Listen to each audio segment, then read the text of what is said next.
नमस्कार, आप देख रहे हैं हक हिंदुस्तान। और गुरुग्राम में एक घर आप लोगों को दिखलाएंगे। वो कोई आम घर नहीं है, विशेष व्यक्ति का घर है। ये मेरे पीछे एक घर आप लोगों को दिख रहा होगा, एक विशेष व्यक्ति का है। गुरुग्राम के मौजूदा समय के विधायक माननीय सुधीर सिंगला जी का ये मकान है। और इसके सामने आप देखिएगा कि हजारों लोग यहाँ पर बैठे हुए हैं। वो क्यों बैठे हैं उसका कारण है। उसका कारण ये है कि ये सफाई कर्मचारी थे जिनको कोविड टाइम में एक बार योद्धा का दर्जा पूरे देश ने दिया था। ये वो योद्धा है और आप देखिएगा कि कितनी भारी तादाद में जो योद्धा हैं वो बैठे हुए हैं। ये विधायक जी के घर के सामने है। ऐसी तस्वीरें आप लोगों को बहुत कम देखने को मिलती है कि किसी विधायक के घर के बाहर इतना जमावड़ा देखने को अक्सर आमतौर पर नहीं मिलता है। ये आप सुनिएगा कि इन लोगों की क्या क्या जिंदाबाद कर्मचारी एकता जिंदाबाद हमारा भाईचारा जिंदाबाद झूठे वादे करने वाली सरकार मुर्दाबाद। हरियाणा की बीजेपी सरकार हो बर्बाद। कट्टर पट्टर मुर्दाबाद। कट्टा नहीं कटारा है। नगर पालिका कर्मचारी संघ हरियाणा जिंदाबाद।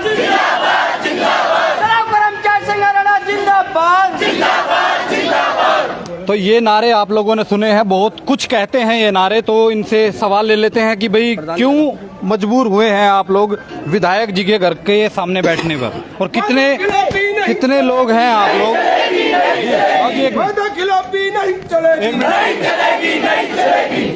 जी, नाम बताइए। मेरा नाम नरेश कुमार शास्त्री है और मैं नगर पालिका कर्मचारी संघ हरियाणा का प्रदेश अध्यक्ष।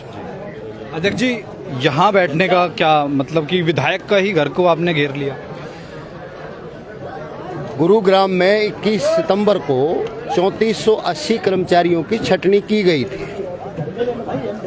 जो कर्मचारी बेरोजगार हैं और आज यहाँ विधायक जी से ये पूछने आए थे कि विधायक जी हमारी नौकरी वापस मिलेगी कि नहीं मिलेगी। ये इस विधानसभा के वोटर भी हैं। हरियाणा सरकार का वर्जन है कि हरियाणवी पहले, उसको रोजगार पहले देंगे और को बाद में देंगे। लेकिन आज यहाँ जो हरियाणा के सफाई कर्मचारी गुरुग्राम के रहने वाले हैं, उनको नौकरी से निकाल करके अन्य प्रदेशों से मजदूर लाए गए हैं, जिनको बंधुआ तौर पर ठेकेदारों ने रखा है। आरोप लगा रहे हैं सरकार पर कि भाई वो बाहर के लोगों, हरियाणा के व्यक्तियों को रोजगार देने में असक्षम है। बिल्कुल आरोप है और इसकी जांच कर ली जाए। बिल्कुल सच्चा आरोप है।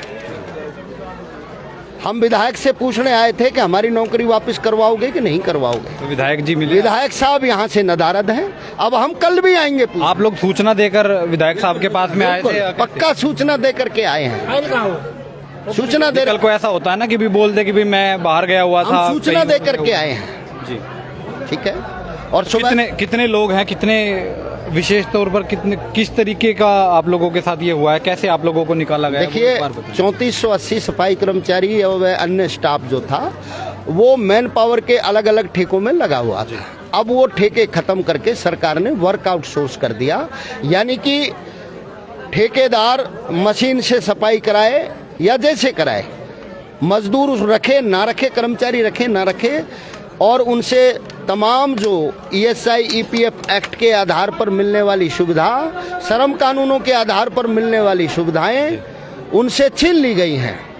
ठेकेदार बाहर से बंधुआ मजदूर दूसरे प्रदेशों से लाए हैं, उनको सुबह 4 बजे ला करके काम करवा करके पता नहीं कौन सी दुनिया में गायब कर देते हैं। आप प्रदेश लेवल के नेता हैं अपने समाज के, तो मैं ये पूछना चाहूँगा कि गुरुग्राम में स्पेशली ये जमावड़ा है या पूरे प्रदेश में ही ऐसा माहौल है? ये जो छटनी है ये गुरुग्राम में बड़ी संख्या में की गई है, 3480 की। इसके बाद दूसरे नंबर पर नगर निगम रोहतक में, और पूरे प्रदेश में कुल 5000 लोगों की छटनी इस सरकार ने की है। तो आज के दिन वो लोग भी ऐसे ही घेराव कर बिल्कुल पूरे प्रदेश में आंदोलन है।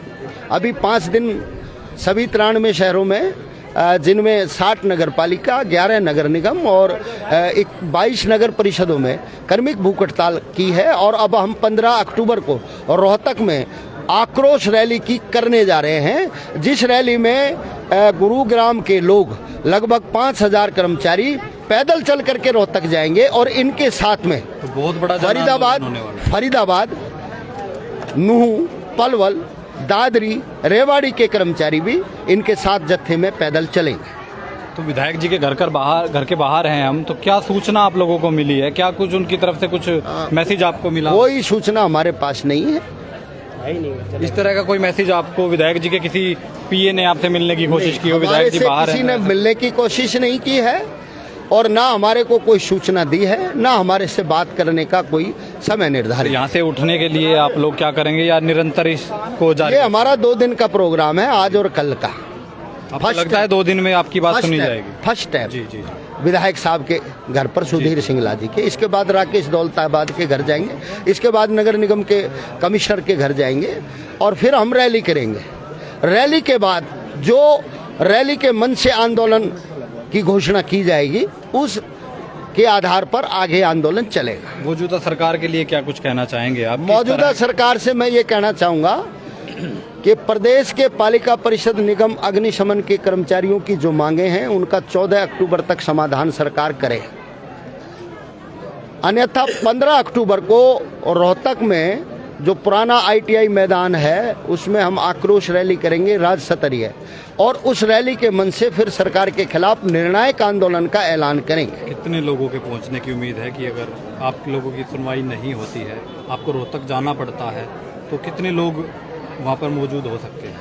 हजारों हजार की संख्या में लोग पहुंचेंगे और लोगों में सरकार के प्रति नाराजगी बहुत है।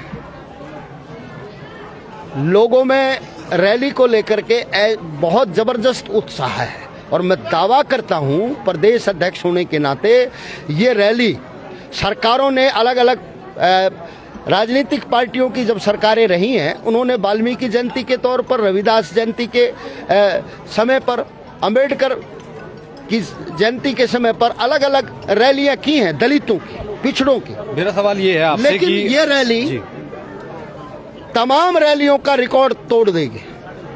क्या आप लोगों जैसे बताया कि उस दिन हजारों की संख्या होगी, क्या मौजूदा इलेक्शन जो होने वाले हैं, 2024 में जो इलेक्शन होंगे, क्या उसमें सरकार को कोई खामियाजा भुगतना पड़ सकता है? देखिए, वर्तमान जो सरकार सत्ता में है जी, अगर वो लोगों की छटनी करेगी, लोगों को पक्का नहीं करेगी, लोगों की समस्याओं का समाधान नहीं करेगी, निश्चित तौर पर उसके खिलाफ गुस्सा है लोगों में और वो उस गुस्से का प्रगटीकरण वो रैली में भी करेंगे, आंदोलन में भी करेंगे और चुनाव में भी करेंगे। सरकार के बहुत बड़े बड़े वादे हैं, वादे किए भी थे, अब आगामी इलेक्शन होंगे, अपने मैनिफेस्टो निकालेंगे, उसमें भी हजारों रोजगार की बात करेंगे, क्या मिला? हाँ, आप लोग संतुष्ट हुए उन सब चीजों? बिल्कुल, सरकार के हाथी जैसे दांत हैं, खाने के और दिखाने के और।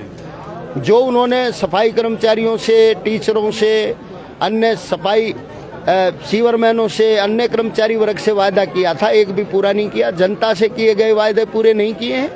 जनता में भी सरकार के खिलाफ नाराजगी है और इसका परिणाम सरकार को आने वाले समय में भुगतना पड़ेगा। तो भाई आने वाले समय में परिस्थितियां जो है वो देखने लायक होंगी। मातृशक्ति भी हमारे साथ में मौजूद हैं। जी, नाम बताएं आपका?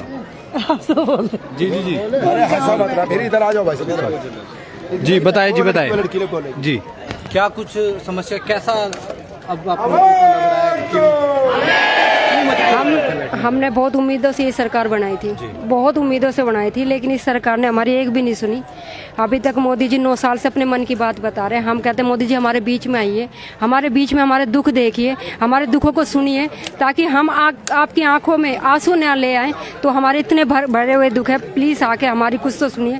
हमारे इतने सालों से कोई भी पक्का रोजगार नहीं दिया जा रहा, हमारे बच्चे कैसे पढ़ेंगे, कैसे पढ़ेंगे हमारे बच्चे? लेकिन आज तक किसी भी सरकार ने हमारी नहीं सुनी। बस ये कितने सालों से काम कर रहे हैं? कितने साल? मेरे को तो 8 साल हो गए मुझे काम करते करते, आज भी ठेकेदारी में हूँ मैं। हाँ जी। तो भाई ये वो लोग हैं जो पीछे हजारों की संख्या में लोग यहाँ पर पहुंचे थे, लगभग 3400-3500 की संख्या आप लोगों की यहाँ पे थी। 3480 कर्मचारी थे, उन लोगों की छटनी जो है वो की गई थी। लेकिन अब क्या मानते, मतलब गवर्नमेंट की तरफ से क्या कहा गया, किस बेस पर आप लोगों को वो किया गया कि भाई आप लोग जाइए? हमारे को गवर्नमेंट की तरफ से अभी तक कोई आश्वासन नहीं मिला है और कल कमिश्नर साहब की तरफ से हमें बुलाव के लिए बुलाया गया है। अगर उसमें हमारी इन समस्याओं का, जो लोकल स्तर की समस्याएं हैं, जैसे कि क्षेत्रफल आबादी के हिसाब से यहाँ सफाई कर्मचारियों के 6,500 पद बनते हैं, उनके पद सृजित कराए जाए, सीवरमैनों के पद सृजित कराए जाए। और इन 3480 सफाई कर्मचारियों को अगर इनका रोजगार नहीं दिया गया, इनको वापस ड्यूटी पे नहीं लिया गया और विभाग रोल पर नहीं किया गया, तो यहाँ पर आगामी आने वाले 11 तारीख से यहाँ हड़ताल शुरू कर दी जाएगी, जिसका खमियाजा स्वयं यहाँ का प्रशासन और सरकार को भुगतना पड़ेगा। जी जी जी भाई, ये देखिएगा, ये मौजूदा जो विधायक है सुधीर सिंगला जी, बीजेपी के विधायक है। बीजेपी की सत्ता में भी सरकार है, केंद्र में भी सरकार है, और इन लोगों का रोष प्रदर्शन जो है वो आप लोगों को देखने को मिल रहा है। सिंगला भी मर गया, खट्टर मर गया,